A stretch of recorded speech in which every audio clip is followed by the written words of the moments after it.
Hello, my name's Justin McClure. I'm here today with Will Sloan. And today, we're talking about the funniest filmmakers around, the Coen Brothers. My God, it's been over 170 episodes.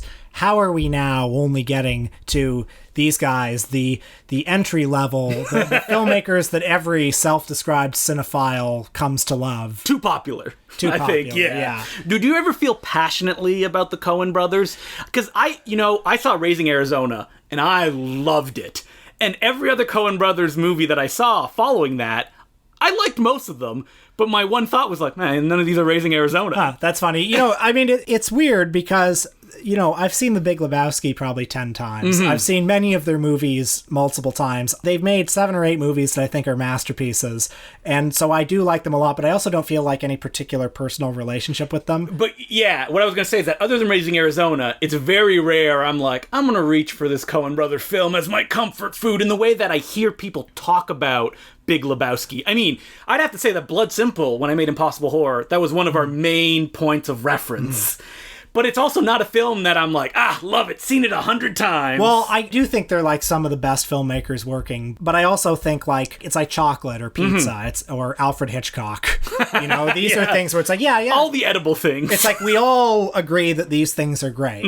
Yeah. But it's like, it's not mine. Yeah. Right? I was really a Coen Brothers and Barry Sonnenfeld kind of guy. And once he left the fold. Once they started working with Deakins and started to rock that color correction. Yeah, too beautiful. Yeah, it was with Oh Brother, Where Art Thou, which was famous for being the first digital intermediate where they color corrected in the computer.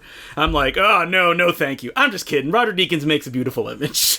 Now, for this episode, we were trying to think of what's a fun way we can approach this very familiar topic. And we decided we're going to talk about Fargo. Yeah, that's right. No Country for Old Men, baby. As you can tell from the clickbaity headline, we watch the movies that people consider their worst. Which even that is not a particularly unique angle. I mean, every day on Twitter, somebody is ranking the Coen Brothers movies. Somewhere there's a contrarian argument for every one of the movies that they've done that's considered bad. So how about we start with what people consider their worst, The Ladykillers. 2004's remake of the classic British comedy that I remember seeing when it came out, my mouth agape going, what? Well, this was a particularly rough patch in their career because it came out mere months after one of the other movies we'll be talking about, Intolerable Cruelty. And this 1-2 punch of poorly received comedies, I think had some people wondering what's happened with these guys. Have they lost it? Like, has the passion gone away? Can't they give Barry Sonnenfeld a call? Oh no, he's directing MIB 2. Now, I saw both of these movies at the time. In the theaters? In theaters. Wow. And I was very disappointed by both of them. And I came this week hoping to reevaluate them, hoping to find... So did I. I came to these movies going, now I've watched all of the Coen Brothers of... I understand what they do and what they do not do, so I do not have set expectations coming to these films. So I popped in The Ladykillers, and I'm like, make me laugh. Okay, now before we get into our reaction to The Ladykillers, I have a question for you. Do the Coen Brothers hate their characters? So... What a hacky thing to ask, right? If you had asked me this question before watching these movies specifically, I would say, absolutely not. Filmmakers cannot make movies if they do not feel some emotional investment in their characters. Movies that are loved as much as these pictures are. And first of all, characters are fictional. It's not like you're torturing a real person.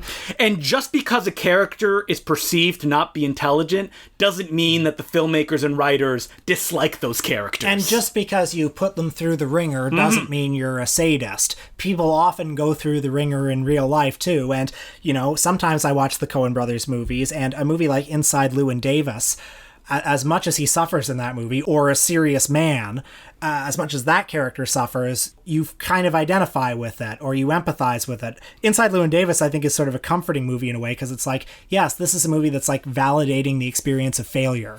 I think that the issue that people come up with, especially people that don't like the Coen Brothers, is that they're approaching it so ironically that the intention is for the viewer to be like, look at these dummies. I can't believe these are the decisions that they're making. Yeah, they're looking down their nose on them, which is often not the case, I think. You know, the dude from The Big Lebowski, I'm sure they think that he's a little silly, but they also view him with great tenderness. And even some of the characters in Fargo, I mean, who hasn't felt greedy? You can identify with William H. Macy and Steve Buscemi in that movie. Yeah, because they're pathetic characters, but there's still like an emotional backbone to all the decisions that they're making. They may be making dumb decisions, they may be perceived as dumb characters, but mostly you can understand how they're getting to these terrible points that they're getting. Yeah, like they're desperate men. And also they're played by great actors who can really lean into the human elements of them. I mean, the Ladykillers has a leading man that never returned to the Coen folds ever again.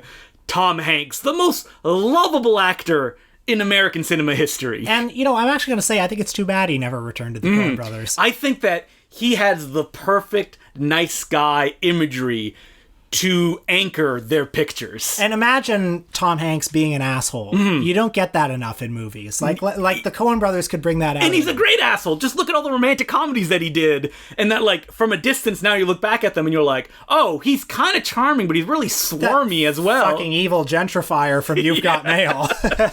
So in The Ladykillers, he plays a Kentucky colonel who rooms with Irma P. Hall, playing a kindly old woman. So he tells the landlady that he needs the basement to practice with his medieval music group, but what he's really doing is digging into the casino next door to steal $1 million, I believe. Which is not a lot split, like, there's a lot of people on his team. Right. When is this movie set? It's set in the present day, right? Yeah, 2004. Oh, right, because there's a reference to Montel. That's right. Which sticks out like a bit of a sore thumb, I think. So, you know, earlier in their career, the Coen brothers were often remarked upon for often working, you know, like Quentin Tarantino, in archetypes and cliches from movies.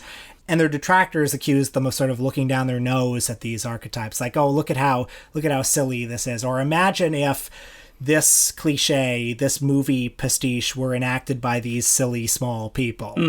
One of the problems of working in archetypes, big, broad archetypes, is, you know, they represent things in the real world. You're not just making fun of your character, you're making fun of something that they symbolize. Yeah, black people. Black people. Specifically. And Asian people in The Ladykillers. That's right. And I'm sure if you asked the Coen brothers, they would say something like, oh, well, in The Ladykillers, we're making fun of everybody equally. Oh, yeah, equal opportunity offenders. Yeah, it doesn't work that way. One of the big problems to Ladykillers, and also, not that funny. Not that funny. No. It's a very kind of over the top, and there's a gag where J.K. Simmons has irritable bowel syndrome. Yep. And God, it's like there's an Asian guy who doesn't talk and is always smoking. Some of the Marlon Wayans shtick in this movie, where he's like talking about how he loves women's asses. Yeah, it's real bad. And it goes on forever. Lots of racial slurs thrown out, mostly by the black characters, but they were written by the Coen brothers. I like to imagine the Coens, you know, bent over their typewriter, writing some of this dialogue. So this movie doesn't really have that much of interest. First of all, it's a remake of a well-loved British film, which stars Alec Guinness, who gives as broad a performance as Tom Hanks does, but it's different in very specific ways. Well, I sort of like Tom Hanks' performance in this movie, but I think it would be better served by a better movie. Yes. Like, he really commits to it, and he's very over the top. But, I mean, the movie around him, the only person in the movie who I think really plays it real and is really grounded is Irma P. Hall. Wow. Didn't she win some awards for her performance? Oh, thank you for cueing me. Yeah, on this. No problem. She won the jury prize at the Cannes Film Festival. Not Best Actress, the jury prize. And she shared it with Apichatpong Weerasethakul's Tropical Malady. So Tropical Malady, her performance in The Ladykillers, just on equal footing. What strange decision led to that tie? Well, we looked at the jury that year, and it was like Quentin Tarantino, because they gave it to Old Boy that year. Yeah. And also Troy Harker was on the jury. Yeah. And supposedly he pushed Tropical Malady. Yeah. Tarantino didn't like it. That's Shocking. Apparently, yeah. But So I think The Ladykillers doesn't have a lot of momentum. It doesn't feel tightly wound. It feels rather slow and lackadaisical. It's not suspenseful. Yeah. And when it does start to break down and people start dying or being injured, you don't care about them. There's no humanity there. And it's also not grotesque enough to be the big farce the Coen Brothers think they're making. Yeah. If it was, I think there would be more like, oh, like, whoa, I can't believe they did that. But that never really happens because even when like body parts start to get dismembered, it's grounded in a way where you're just kind of sitting there and being like, that's unpleasant. And as to the movie's treatment of race, I mean, there's no pleasant way to say this. The movie has two kinds of black characters. They're the ones like Irma P. Hall, who are maybe well-meaning, but they're not tuned into the world, and so they donate to institutions like Bob Jones University. Which is the punchline of the film. A famously racist evangelical school. So those people, don't know their own interests. And then there are the younger black people. And there's a lot of them. As personified by Marlon Wayans in this film, who don't know anything about history. Like, J.K. Simmons and Marlon Wayans get into a fight where J.K. Simmons says, "Do you know who the Freedom Riders are?" And she doesn't. So those are the two camps. And I gotta say, I don't know if I want to be hearing this from the Coen Brothers. No. I mean, nobody wants to hear us talk about this on this podcast as two white guys. But I also think that's the only fair way to deal with this movie is to say what it's saying. And, there's articles that you'll find, of course there are, because the Coen Brothers are as popular as they are, trying to argue like, but you don't understand the ironic vision that they're putting towards the I know screen. what Bob Jones University is. Yeah, I get it. The problem is that all they're doing is continuing the stereotypical portrayal of these characters that have existed since the dawn of cinema. And there's no ironic commentary that they're making here. It's not bamboozled or anything like that. And I don't think they like these characters. I think at most they're a little condescending to the Irma P. Hall character. They're sort of I remember very vividly as a teenager thinking,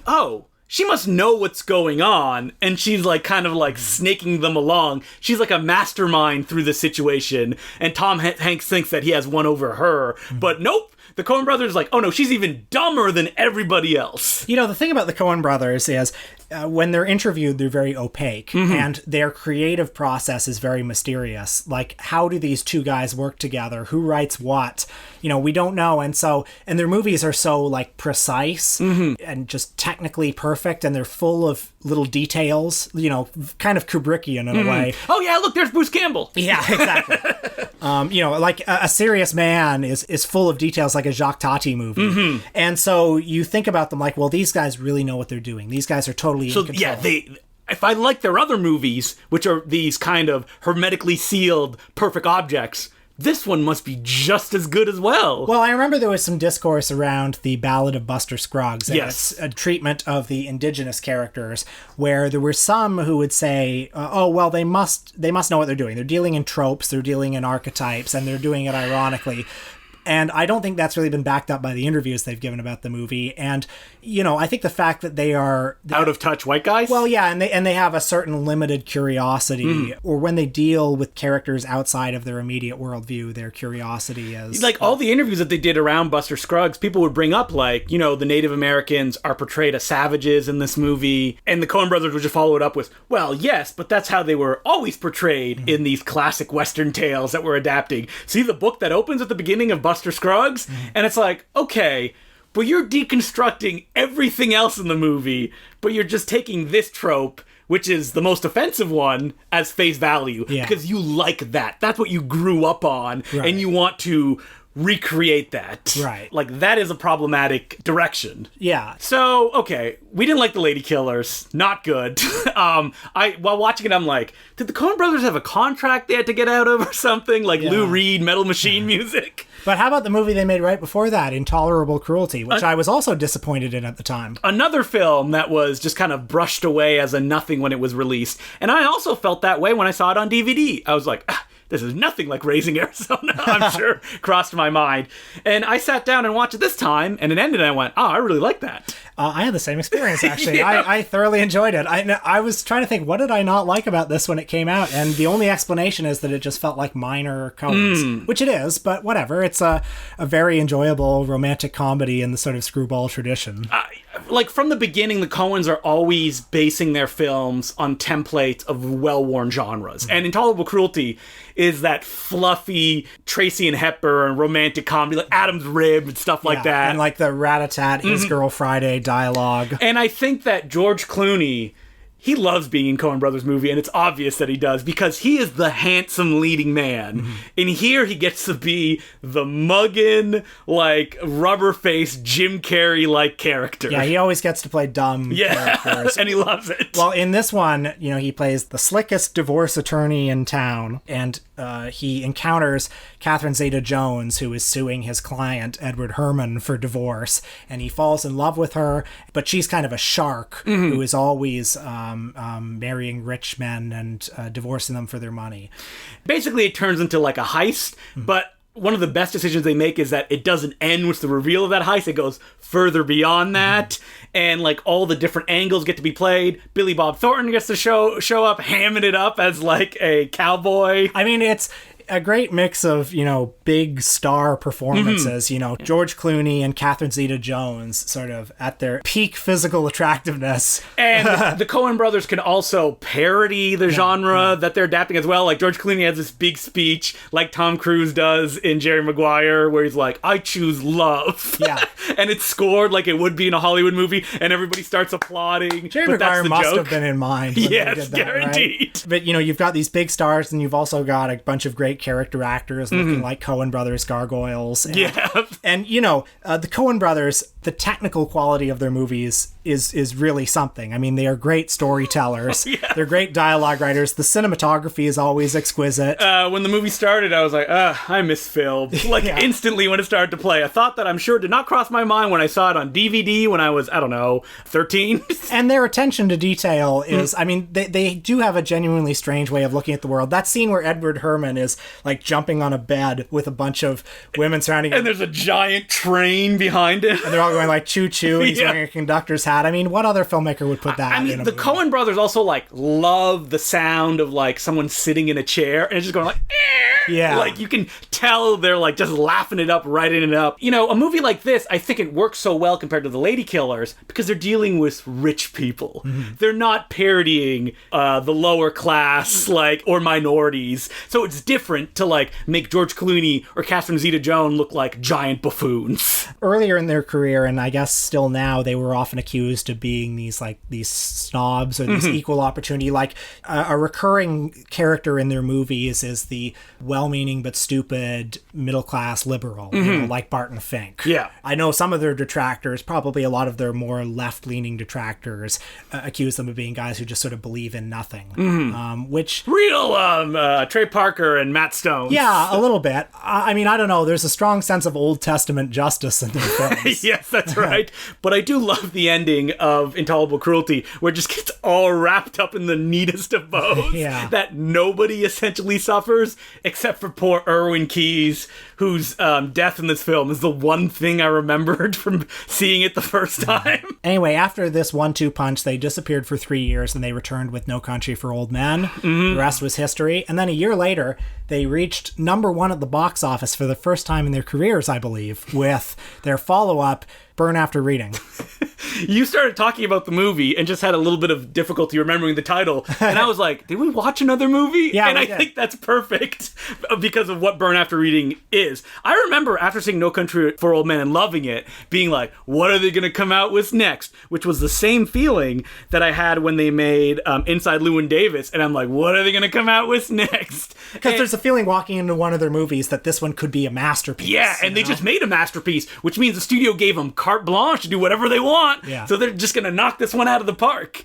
I saw Burn After Reading in a cinema, and I remember it ending and me going, what was that? And, you know, this story, it's about all of these people thinking they have important information when they don't, and it just blowing it up in all the participants' faces. The inciting incident is that John Malkovich plays an analyst who works for the CIA who is demoted because he's an alcoholic. So he quits. And he says, I'm going to write an absolutely tell-all autobiography with a lot of dangerous secrets. And it leaks, but actually there's nothing in the book that would matter at all. Yeah, but everybody thinks it's very important. And all these really dumb characters that includes George Clooney as an adulterer, Frances McDormand as a woman that wants plastic surgery, Brad Pitt as just a dumb gym trainer. The two of them work at the same gym together, and Frances McDormand is always doing online dating, and is saving up so that she can have breast augmentation and this and that.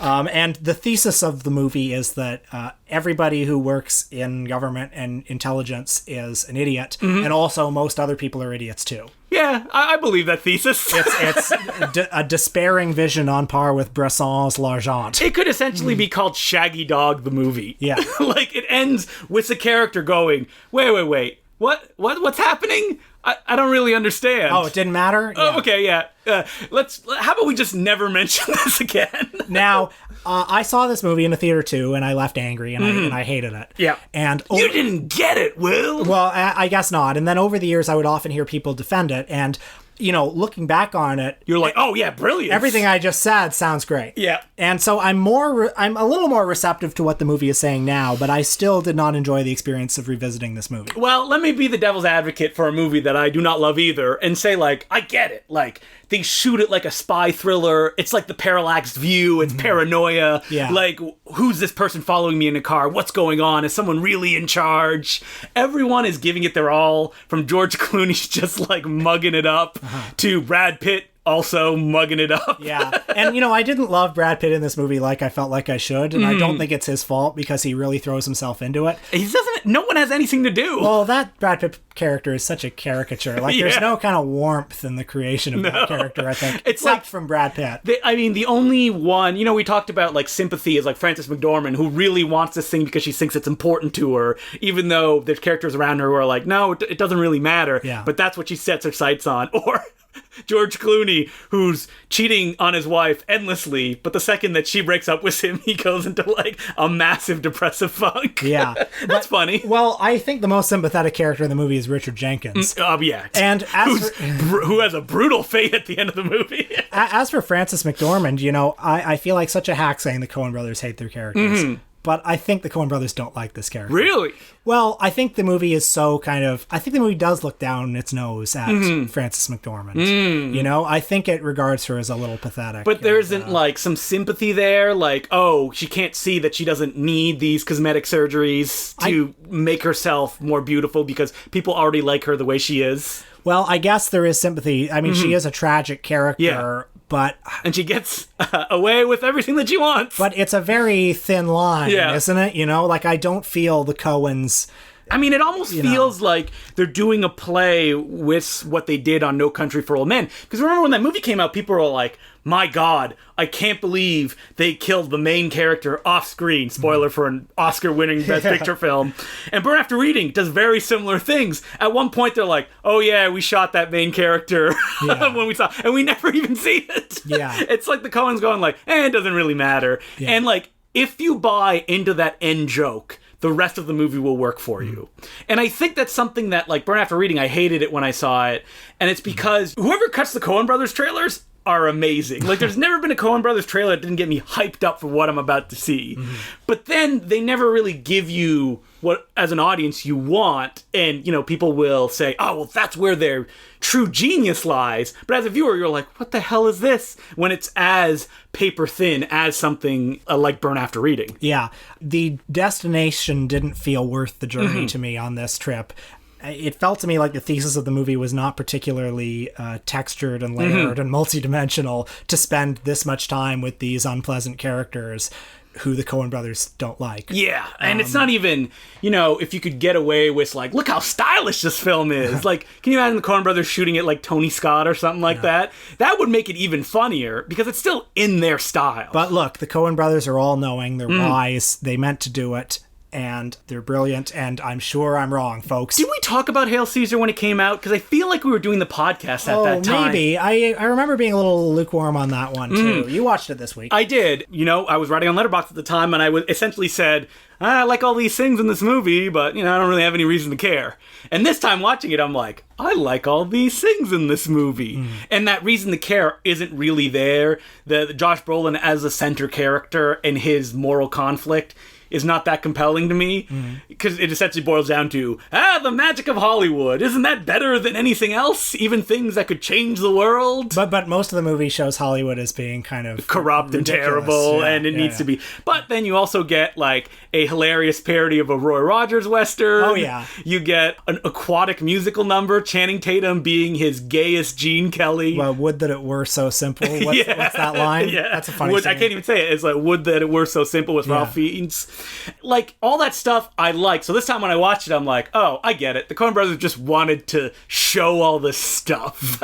The big dramatic push I expected from what had been in Inside Llewyn Davis was not in this picture because they had just done it Inside Llewyn Davis and they didn't want to repeat themselves. When they're given complete creative control, they usually just follow their passions without always finding a reason to put it up on screen. Well, you also watched this week a movie that I remember liking quite a bit, and is probably actually their most expensive and least seen movie, which is The Hudsucker Proxy. The Joel Silver mega production. I watched half of it before coming here, so which you tell me is the better half. Yes.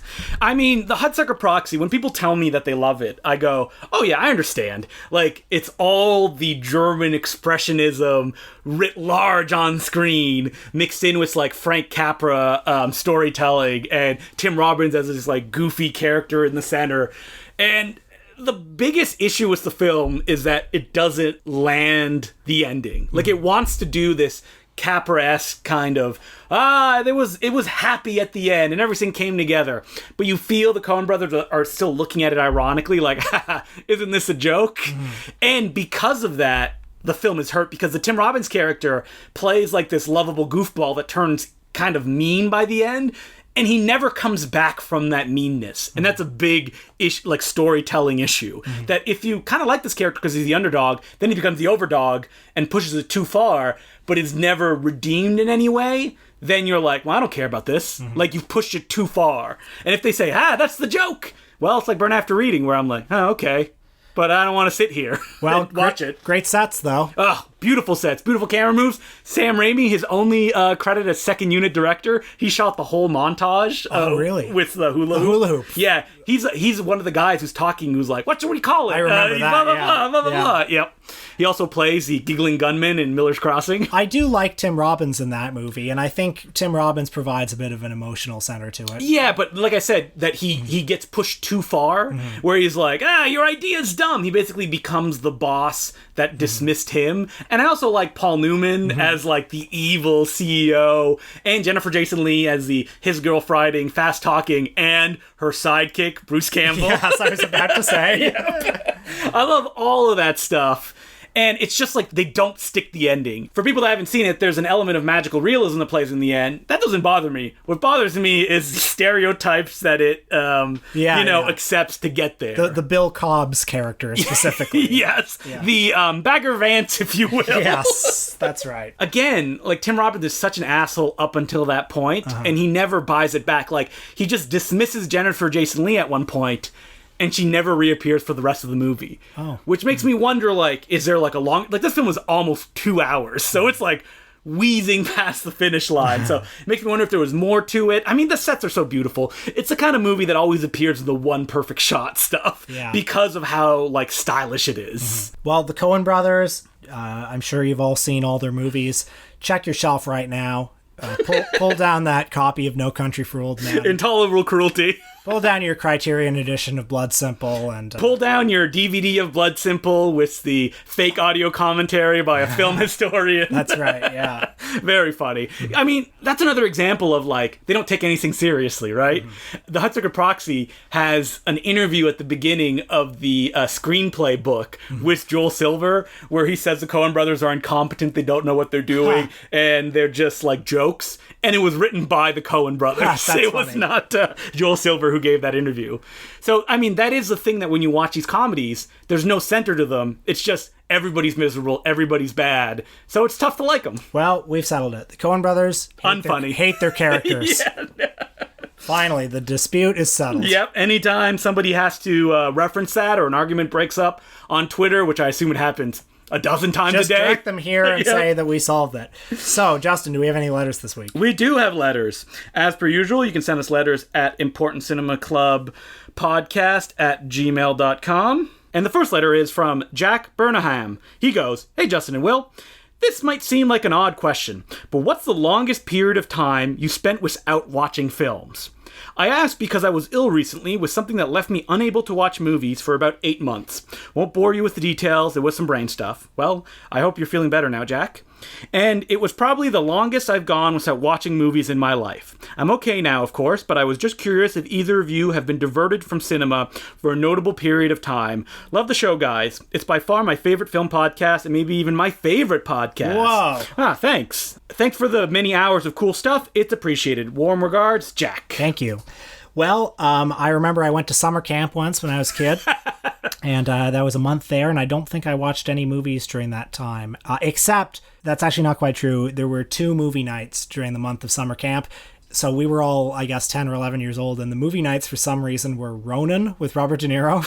Wait, how old were you at the summer 10 camp? or 11, yeah. And they played Ronin? Ronin. Probably rated 14A in Canada, so they're like, that is fine. I mean, it was just a bunch of, 17-year-old counselors who were like, we like Ronin, let's watch that. So we watched Ronin, and then we also watched Rounders with Matt Damon, so... What? So the counselors were just like, that's what we want to watch. Yeah, basically. So those were, I guess apart from that, I didn't watch any movies during that time. And I was barely conscious during those, too. I mean, at that age, I wasn't a huge movie fan, so it was not like a big deal. When I was a kid, I actually didn't watch that many movies because my parents didn't own VHS tapes. Going to the cinema was a big deal. And so other than that, it was whatever I could catch on TV, which was not very much because I was only allowed to watch television during the week from, I think it must have been 5 to 7 because 5 is when The Simpsons were on. And that was the big moment. It's so much easier now, though. I mean, you can watch a movie on your laptop anywhere in the world. Yeah. So. And as far as other periods in that, I mean, I'm sure I've gone a week or two. I feel like maybe a few years ago when I was writing or editing something where I'm like, all right, no movies until this is done. During Impossible Horror. Yeah, or Teddy Bomb. Yeah, I didn't have that much time to watch movies. But other than that, I remember somebody once asking me, is it an addiction? Could you go through a day without watching a movie? And at the time I was like, yeah, no problem. And then I was thinking about it, have I? And I have. If you look at Letterboxd, there's sometimes 2, 3, 4, 5 days go by without me watching movies just because I don't have time. Yeah. Or I'm doing something else, like watching television. All right, well, thank you very much for the letter, Jack. And the next letter is from Emil Dirks. He goes, "Hello, gents. It's not often that I have the pleasure of enjoying your musings while on the road, but by sheer coincidence, I happened to be in Hong Kong when you released your wonderful episode on Anne Hoy. I always enjoy your podcast, but this one had an added poignancy as I listened to it after participating in the demonstrations against a proposed extradition bill between Hong Kong and China. Oh, wow. It was humbling to be part of such a monumental display of people power, and much as you both rightly lament the demise of Hong Kong cinema under the influence of Chinese censors, so too are the people of this city concerned that one day their courts will be at the mercy of China's notoriously flawed judicial system. Needless to say, your ode to one of Hong Kong's greatest filmmakers just hit a little closer to home. In other news, you'll be pleased to note that later that week I stopped by Chungking Mansions to buy a stack of Amitabh Bachchan DVDs. Nice, wow. As a proud member of the Important Cinema Club Nation, I could do no less. I hope you, drew our faces and the logo somewhere in the Chungking Mansion. Like Batman's logo. Yeah. And then fans can go and, find it and be like, yes. Finally, if you're willing to devote your time to discussing Polly Buddy Shore and the cinematic direct of latter-day Adam Sandler, can you please finally record that episode about Steve Odenkirk's Some Films you once threatened to subject us to? I can't be the only loyal listener who wants you to revisit the stagnant well water that is Mr. Odenkirk's comedy career. Yours, Emil. Well, the context of that, if we have any new listeners, is that after watching Kung Pao Enter the Fist, we were often talking about what if we watched every single one of Steve Odenkirk's Thumb movies. Threatened to watch them all. And it happened twice where I gave listeners, I'm like, become Patreon subscribers, and if we hit this number, we'll do it. But, the reality of that is that everybody that wants us to do it is already Patreon subscribers. So we could have watched Bat Thumb, Thumbtanic. Yep. But people didn't step up. And I still don't think we should.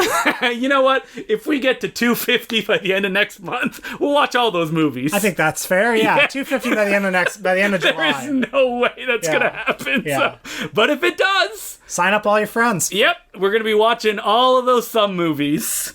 About that protest, I mentioned on that episode that it had happened and it had made no difference, but more protests continued, and eventually they said, all right, we're going to just table that law for now. So, it works. Protest works. Great. Yeah, so even against China. But it doesn't work. The fact that China doesn't want to show any movies anymore, not even $80 million blockbusters. Oh. Did you hear the one that was supposed to open the Shanghai Film Festival was taking out of commission due to technical issues? It's like, who the fuck are you trying to fool, man? Yeah, that's very sad. Oh, the same technical issues that didn't allow Zhang Yimou's film to play. So this is two different films from the Cannes Film Festival. And it seems so arbitrary. It just seems... Yeah. The movie that they were about to show is a Chinese propaganda piece about the Chinese army fighting off the Japanese, and somehow that insulted them enough, because, I don't know, China loses in that movie an actual historical fact, so they wanted just to push it under the carpet instead. Wow. Well, I guess China's censor boards are run by Coen Brothers like dum-dums. Idiot bureaucrats of the kind you would see in Burn After Reading. So, Hong Kong cinema is never going to be as good as it was, but as I learned this week, there's still Sammo Hung films I haven't watched, because I watched The Gambling Ghost. I've seen The Gambling Ghost. 3 Sammo Hung for the price of 1. And about as good as, half a Sammo Hung. Yeah, 3 out of 5. Yeah. But considering how eagerly I await any film from the Golden Age directors now, knowing they will not be good, only to be burned every time. You're right, there's a whole world of stuff you haven't seen still. There's still mediocre stuff that's better than that I still haven't discovered. Well, that's good. All right, well, thank you very much for the letter, Emil, and as per usual, you can send us letters at importantcinemaclubpodcast@gmail.com. And this week on Patreon, we talk about a classic film? I think so. Where we talk about Taking of Pelham 1, 2, 3. The one that's actually the words 1, 2, 3, not the numbers, which is the Tony Scott remake. Yes, we're talking about the Walter Matthau original. Mm-hmm. Why is it great? How it portrays New York? And we actually discuss our love of heist films as well. Mm-hmm. So you can check that out at importantcinemaclubpodcast@gmail.com. And next week... well, we're following through on our promise. We're doing Mickey Rooney. The biggest star in the world from 1939 to 1940. 2 whole decades. I hope we can make that joke at least 3 other times. And, Mickey Rooney, what can you say about the guy? He had a huge career. Mm-hmm. So, we talked about him at length last week, so how about we save the rest of our stuff, and we can also recycle those jokes. Right. So, but a couple of things that maybe we should watch. I guess we should watch, fucking Babes in Arms or something like that. One of those Mickey and Judy movies. Mm-hmm. Babes in Arms has blackface in it. We also have to watch Meet the Roonies. Oh, yeah, of course. And Andy Hardy. And Andy... oh, man, so many that I have to watch. I was going to say there's the Spanish one where he plays a giant baby man. I watched a clip of it. I think I'm good. You got it? We'll talk about that on the podcast, though. And, so we're finally going to do the definitive text on Mickey Rooney. A week, will we have enough time to plow through that autobiography that he wrote? Oh, man, I hope so. Find out about Ava Gardner's boobs. All right, so that'll be our topic next week. Until then, I'm Justin Clue. I'm Will Sloan. Thanks for listening. Big news, everybody. A bunch of episodes back. Some reader asked us, what book would you want to write if you dedicated yourself to that? And I said, I'd like to write a book about Albert Pune. And I did. So, I know. It's crazy what you can do if you just put your mind to it. Now, to be clear, Albert Pune is the director of such films as Captain America, the one from the 80s, starring J.D. Salinger's son, Sword and the Sorcerer.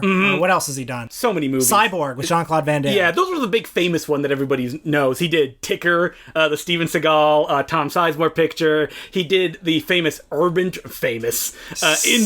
Urban Trilogy, the film that stars Ice-T and Snoop Dogg. One of them has Snoop Dogg on the cover, and he only appears for a minute in documentary footage during the title sequence. Nice. I don't want to get too much into it, because I'm sure we're going to do an episode later on, but Albert Pune is a guy that was very driven, came from nothing, loved movies in a way that Jess Franco really loved movies, and made so many just out of the need to create, not because he wanted money. That never seemed like a concern. If Albert Pune got a bunch of money, he would spend it instantly on more movies until he had no more money and he had nothing to make movies with, and he continued to make movies. But we'll get into that later on. What I really want to talk about on this episode is Radioactive Dreams, his second film following Sword and the Sorcerer, which me and Will got to see in the cinema yesterday. Thanks to your Laser Blast Film Society, we saw it on 35mm film.